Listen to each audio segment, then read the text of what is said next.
अस्सलाम वालेकुम। Featured image को हमने लास्ट लेक्चर में ऐड करना सीख लिया कि किस तरीके से हम अपनी वेबसाइट के अंदर, अपनी पोस्ट के अंदर फीचर्ड इमेज को हम ऐड कर सकते हैं। वो हमने ऐड किया था ये वाला। और आज की हम इसमें जो लेक्चर है उसमें हम देखेंगे कि हम अपनी वेबसाइट को मोबाइल रिस्पॉन्सिव किस तरीके से कर सकते हैं। क्या वो तरीके हैं जिनको हम अडॉप्ट करेंगे कि हमारी वेबसाइट मोबाइल रिस्पॉन्सिव हो जाए। तो ठीक है, वो देखने के लिए अब देखें, सबसे पहले हम देखते हैं कि आया हमारी वेबसाइट की लुक मोबाइल में करंटली कैसे है। तो यहाँ पर आने राइट क्लिक करके इंस्पेक्ट पर क्लिक कर देना है आपने। इंस्पेक्ट पर क्लिक करेंगे तो ये देखिए ऊपर वो जो आपको निशान बने नजर आ रहे हैं मोबाइल के कि ये मोबाइल मतलब ये मोबाइल व्यू इसका किस तरीके का होगा। तो ये मोबाइल व्यू इसका कुछ इस तरीके का है जो कि ऐसे बड़ा स्टैटिक सा और बड़ा मतलब इतना कोई हमें मज़ेदार नहीं लग रहा। तो हम इसको चेंज अगर करना चाहें, हम ये चाह रहे हैं कि यार मोबाइल की जो इसकी लुक है वो ज़रा कुछ थोड़ी सी मज़ेदार किस्म की हो जाए, वो किस तरीके से हम करेंगे। तो उसके लिए हमने क्या करना है, हमने यहाँ पर आना है, हमने कोडिंग को तो हाथ भी नहीं लगाना, ज़हन में रखिएगा। कोडिंग हम छेड़ेंगे नहीं, कोडिंग से हम पंगा कोई करेंगे नहीं। हमने सारा काम करना है खुद ही जुगाड़ से या फिर प्लगइन से। ठीक है, यहाँ पर प्लगइन्स के ऊपर आ जाना है, यहाँ पर ऐड न्यू के ऊपर क्लिक करेंगे हम, और ऐड न्यू के ऊपर क्लिक करके हम अपने अपना जो हमने लास्ट लेक्चर में, एक लेक्चर में गालबन मैंने बताया था आपको कि अगर आपके हेडर की सेटिंग या फुटर की सेटिंग डिस्टर्ब है तो वो आप कैसे चेंज कर सकते हैं। वो लेक्चर भी आप देख सकते हैं। अगर आपका सीक्वेंस ही है यहाँ पर डिस्टर्ब या फिर कोलैप्स कर रहा है आपका मेन्यूज का सिस्टम, तो वो आप उस लेक्चर में देख सकते हैं। अभी हम यहाँ पर करते हैं प्लगइन सर्च करते हैं मोबाइल मेन्यू। ठीक है, इस प्लगइन को हम यहाँ से सर्च कर लेते हैं मोबाइल मेन्यू को, और ये हमारे पास एक प्लगइन यहाँ पर आएगी और उस प्लगइन को हम इंस्टॉल कर लेंगे। तो हम अपने मोबाइल को ज़रा ये देखें, ये पहली जो आ रही है वर्डप्रेस मोबाइल मेन्यू, तो मोबाइल फ्रेंडली रिस्पॉन्सिव मेन्यू, इसको हम इंस्टॉल कर लेते हैं। ठीक है, इसको इंस्टॉल करने के बाद थोड़ी सी एक दो इसके अंदर कॉन्फ़िगरेशंस हम करेंगे और उसके बाद हमारी वेबसाइट की फिर अब लुक देखेंगे कि मोबाइल पर आया वो किस तरीके की नज़र आ रही है। तो अभी ये प्लगइन इंस्टॉल हो रही है, जैसे ही इसकी इंस्टॉलेशन कंप्लीट होती है तो हम फर्दर इसकी प्लगइन की जो कुछ कॉन्फ़िगरेशंस हैं उनको करेंगे और फिर उसको मोबाइल फ़ोन पर इम्प्लीमेंट करके देखेंगे। तो आपने जो प्रीवियस लेक्चर्स हैं, ख़ास तौर पर ये जो फर्स्ट पोस्ट वाला लेक्चर था, इस तरीके के जो लेक्चर्स हैं उनको आपने बहुत ही अच्छे तरीके से देख लेना है। ये देखें जी, इसको एक्टिवेट हम कर लेते हैं तो यहाँ पर साइड पर ना इसकी फंक्शनैलिटी बनकर आ जाएगी प्लगइन की। उसी फंक्शनैलिटी को हमने फिर क्या करना है, अप्लाई करना है, ताकि हमारी जो पूरी वेबसाइट है वो मोबाइल रिस्पॉन्सिव हो जाए। और ये प्लगइन ना, इनमें प्रो वर्जन भी होते हैं, फ्री वर्जन भी होते हैं। हम अपने काम को सब तक लिमिटेड कर रहे हैं कि हमें फ्री में ही काम हमारा चल जाए और हमें पेड की ज़रूरत ना पड़े। ठीक है, ये मोबाइल मेन्यू का यहाँ पर आ गया और इसको हम ज़रा एक्टिवेट कर लेते हैं प्लगइन को। और एक्टिवेट करने के बाद फिर हम इसके डैशबोर्ड में चलते हैं और डैशबोर्ड में चलने के बाद हम इसके अंदर अगर कुछ चेंजेस हमें लगी कि हमें करनी है तो वो हम कर लेंगे, ताकि हमारे मोबाइल फ्रेंडली हमारा जो रिस्पॉन्सिव किस्म की साइट बन जाए, जो कि क्योंकि करंटली मोबाइल यूज़र ज़्यादा है। तो ये देखें, ये यहाँ पर आएंगे तो आपको ये इसके डैशबोर्ड पर ले आएगा। ठीक है, ये यहाँ पर डैशबोर्ड पर आप इसके आ गए हैं, यहाँ पर गेट स्टार्टेड है यहाँ पर। ठीक है, ये गेट स्टार्टेड के बाद ये यहाँ पर विजिबिलिटी ऑप्शंस हैं। ठीक है, ये गेट स्टार्टेड हमने कर लिया। आप विजिबिलिटी ऑप्शन गेट स्टार्टेड में वैसे कुछ हाँ अच्छा, गेट स्टार्टेड के अंदर आपने पता क्या करना है, ये इसमें आपने ये डेमो आपको यहाँ पर दे रहा होगा असल में बेसिकली क्या फ्री में ये जो ना पेड डेमो यहाँ पर मौजूद है। हम इसके ही हद तक रहेंगे, तो इसलिए हम इसको यहाँ पर ही, बल्कि डेमो को छोड़े यार, टाइम ज़्यादा होगा, हम चलते हैं ऑप्शंस के ऊपर। तो ये कहते हैं इनेबल ओनली मोबाइल डिवाइसेस। तो आप अगर ये चाह रहे हैं कि आप इस फंक्शनैलिटी को, इस यूआई को, यूज़र इंटरफेस को सिर्फ मोबाइल के लिए ऑन रखना चाहते हैं तो यहाँ पर ऑन कर लें, वरना इसको ऑफ रहने दें। ऑफ ही रिकमेंडेड है, ऑफ रखें। बाकी ये मोबाइल की विड्थ है, विड्थ ट्रिगर है ये 1024 से, आप इसको जितना बढ़ाना चाहें बढ़ा सकें, लेकिन इसको ना छेड़िएगा, इसको 1024 ही आप रहने दीजिएगा। ये 1024 एक जो है मतलब आमतौर पर नॉर्मल मोबाइल्स की जो विड्थ होती है वो इतनी ही होती है। हाइड एलिमेंट्स को इसको छोड़ दीजिएगा। टेस्टिंग मोड ये फिलहाल इसको ऑफ रखना है, हमें ज़रूरत इसकी नहीं है।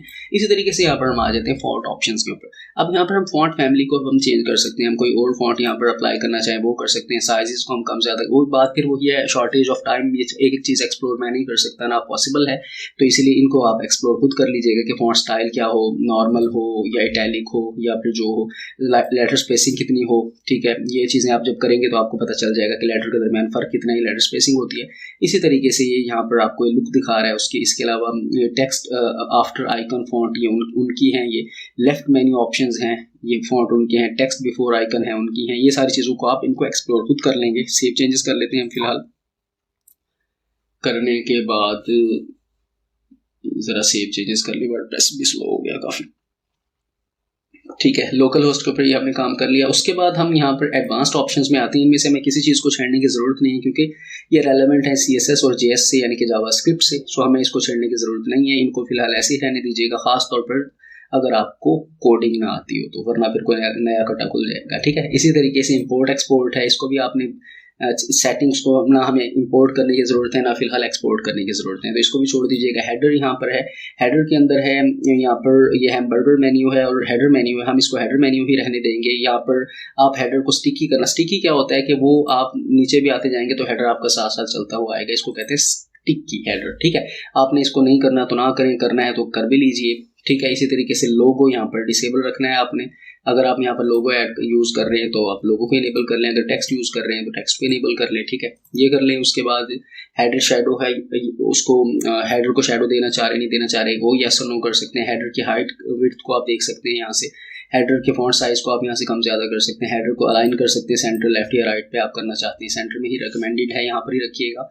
बाकी ये चीज़ें हैं, इनको भी छेड़ने की ऐसी कोई ज़रूरत नहीं है। इसी तरीके से फुटर की कुछ सेटिंग्स हैं, ये ज़रा प्रो वर्जन के अंदर है, इसलिए इसको हम दफ़ा करते हैं, हमें ज़रूरत नहीं है, ना ही फुटर से अपने को दाने लेने हैं। ठीक है, उसके बाद लेफ्ट मेन्यू है कि आप लेफ़्ट मेन्यू को किस तरीके से और लेफ़्ट में कौन सा मेन्यू ऐड करना चाह रहे हैं। तो हम कहते हैं कि लेफ़्ट में हमारे जो है वो आप प्राइमरी मेन्यू को ऐड कर दें। ठीक है, इसी तरीके से ये हमने ऑटोमेटिकली क्लोज मेन्यूज़ वगैरह इसको हम फिलहाल के लिए सेव कर लेते हैं। ठीक है, और इसके बाद ये आपके पास वो कॉमर्स के भी कुछ ऑप्शंस दिखाएगा आपको, और अभी हम देखते हैं। ये राइट मेन्यू है जी, अगर आप राइट मेन्यू की तरफ लेकर आना चाह रहे हैं तो उसको इनेबल राइट मेन्यू को आप येस और नो कर सकते हैं। ठीक है, इसी तरीके से मेन्यू आइकन्स हैं यहाँ पर कि भाई आइकन टाइप आपका क्या हो, इमेज हो या आइकन हो। ठीक है, इसी तरीके से ये है आइकन फॉन्ट वगैरह क्या हो, ये बाकी चीज़ें हैं, ये खुद एक्सप्लोर आप कर लेंगे। ठीक है, इसके बाद राइट पैनल है, फिलहाल इसको छेड़ने की ज़रूरत नहीं है, पैनल बैकग्राउंड इमेज वगैरह। इसके बाद वो कॉमर्स है, वो कॉमर्स प्रो वर्जन में हमें ज़रूरत नहीं है, हमारी कोई वो कॉमर्स की साइट नहीं। इसी तरीके से यहाँ पर ओवरले बैकग्राउंड है, यहाँ से आप वो सिलेक्ट कर सकते हैं। मेन्यू आइटम का जो बॉर्डर कलर है आप वो यहाँ से सेट कर सकते हैं। तो फिलहाल हम यही करते हैं, इन सारी चीज़ों को हमने कर लिया। कर लेने के बाद आपने एक काम करना है कि हर साइट का ना कैशे लोड हुए हुए होते हैं। ठीक है, तो उनको आपने रिफ्रेश लाजमी कर लेना है। वो करने के लिए आपने यहाँ पर क्लिक करना है। यहाँ पर आपने क्लिक करने के बाद ये जो देखें ऑप्शन आ रहे हैं ना, पर्ज ऑल। ठीक है, पर्ज ऑल के ऊपर आपने क्लिक कर देना है। ये पर्ज ऑल पर क्लिक करेंगे तो ये आपका जो वहाँ से जो कैशे है वो रिफ्रेश हो जाएगा। अब ये हमने कर लिया, अब हम इसको साइट को ज़रा फिर से लोड करके देखते हैं कि आया कोई मैजिक या कोई जादू हुआ या नहीं हुआ। ठीक है, सेव चेंजेस हम गालबन कर चुके थे, एक दफ़ा दोबारा से कर लेते हैं, हमारे को सभी लाएगा। हाँ हाँ हाँ, हो जाओ लोड। ठीक है, ये लोड हो गई है, चेक करते हैं। इंस्पेक्ट एलिमेंट पर जाते हैं। इंस्पेक्ट एलिमेंट पर जाने के बाद यहाँ पर अब ये देखें, हमने अपने मोबाइल को उधर लेफ्ट मेन्यू किया था पहले, यहाँ पर शो हो रहा था, आपको याद होगा। अब हम इसको ज़रा मोबाइल रिस्पॉन्सिव हम कर चुके, तो ये देखें कुछ इसके अंदर ना यार ये ठीक है। अब ये देखें, ये एक और बहुत यूनिक सी और ऑसम सी लुक यहाँ पर आ चुकी है, पहले इस तरह से नहीं आ रही थी। ठीक है, अब ये देखें आप, ये इसको यार राइट में कर लेते हैं, लेफ्ट में ना जरा बुरा लग रहा है, माठा लग रहा है। लेफ्ट मेन्यू, इसको सेव करते हैं और इसको कर लेते हैं राइट मेन्यू में, अगर ये हमें करने दे तो। ठीक है, इनेबल लेफ्ट मेन्यू को हम करते हैं, इसकी सेव चेंजेस हम कर लेंगे लोड अगर ये हो जाए तो। ठीक है, उसके बाद हम ये राइट मेन्यू आ गया। ठीक है, राइट मेन्यू में हम क्या करते हैं, राइट मेन्यू को हम यार इधर क्यों भाग आते हो, ये राइट मेन्यू है, इसको हम यस कर लेते हैं और यहाँ से मेन्यू चूज कर लेते हैं प्राइमरी। ठीक है, उसके बाद ऑटोमेटिकली क्लोज, ये सारी चीज़ें हम करके इसको पेज को दोबारा से लोड करते हैं, क्योंकि लेफ्ट में ना बुरा लग रहा था, मतलब मुझे अच्छा नहीं लग रहा था, बुरा लगना तो नहीं कह सकते, मुझे मतलब मज़ेदार नहीं लग रहा था। तो हमने इसको ज़रा चेंज करके देखा है और पर्ज करने की ज़रूरत नहीं है, काम चल जाएगा। तो अब हम यहाँ पर देखते हैं कि आया राइट मेन्यू में आकर वो मतलब शिफ्ट हुआ कि नहीं हुआ। ठीक है, ये यहाँ पर आ गए। अब यहाँ पर इंस्पेक्ट एलिमेंट के ऊपर क्लिक करेंगे, इंस्पेक्ट पर क्लिक कर दिया, करने के बाद ये शिफ्ट नहीं हुआ, उधर से पर्ज कर लेते हैं दोबारा से, बल्कि सेव चेंजेस भी कर ली और यहाँ पर पर्ज ऑल कर दिया। ठीक है, अब मैं अगर देख सकूँ तो यार लोकल होस्ट भी लिखना था, ठीक है। ये अब हमने अपने उस मेन्यू को कुछ हद तक हमने चेंज करने की कोशिश की है। जिस तरीके से जैसे ही लोड या सेव होता है तो उसके बाद हम इसको फिर चेक कर लेते हैं कि आया ये शिफ्ट हुआ कि नहीं हुआ, ठीक है। अब ये हमारे पास यहाँ पर साइट लोड होकर आ गई है। अब हम ज़रा वो चेक कर रहे हैं कि प्लगइन ने वर्क किया या नहीं किया और किस तरीके से हमने अपने मेन्यूज़ को एक अच्छा और एक यूज़र फ्रेंडली बना लिया। मुझे लगता है दोनों सेव कर लिए मैंने।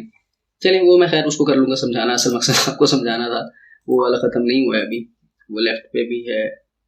इसको मैं ख़त्म बाद में कर लूँगा। आपने खैर मैं शुरू में इसको क्या कहते हैं राइट मेन्यू सेलेक्ट कर लेंगे तो ये इस तरीके से आएगा, ये देखिए, और ये आपकी साइट कुछ इस तरीके की नज़र आना शुरू हो गई है, ठीक है। तो फिलहाल के लिए इतना ही। इस लेक्चर में हमने मेन्यू के हवाले से सीखा और बाकी मैं इसके साथ मंगा खुद कर लूँगा क्योंकि वीडियो लेंथी हो जाएगी और आपको इतना वेट करवाना मुनासिब नहीं है। तो इसीलिए फिर हम ये करते हैं इसको, बल्कि मैं डिसेबल करता हूँ। सेव चेंजेस करेंगे तो ये ऑटोमेटिकली मेन्यू यहाँ से ख़त्म हो जाएगा और हमारा जो क्या कहते हैं राइट मेन्यू है वो ही सिर्फ बच जाएगा। तो ये अब हम अगर मैं इसको रिफ्रेश करूँ, लेकिन मुझे लगता है कि ऊपर जाओ करना पड़ेगा फिर होगा। खैर फिलहाल ये इतना ही। नेक्स्ट लेक्चर में कुछ और है वो डिस्कस करेंगे कि क्या है। ख्याल रखिएगा। बिल्कुल हो चुका है जी, ये देखें वो मेन्यू वहाँ से जा चुका और ये आ चुका। ख्याल रखिएगा, इंशाल्लाह फिर मुलाकात होती है। टिल देन अल्लाह हाफिज़।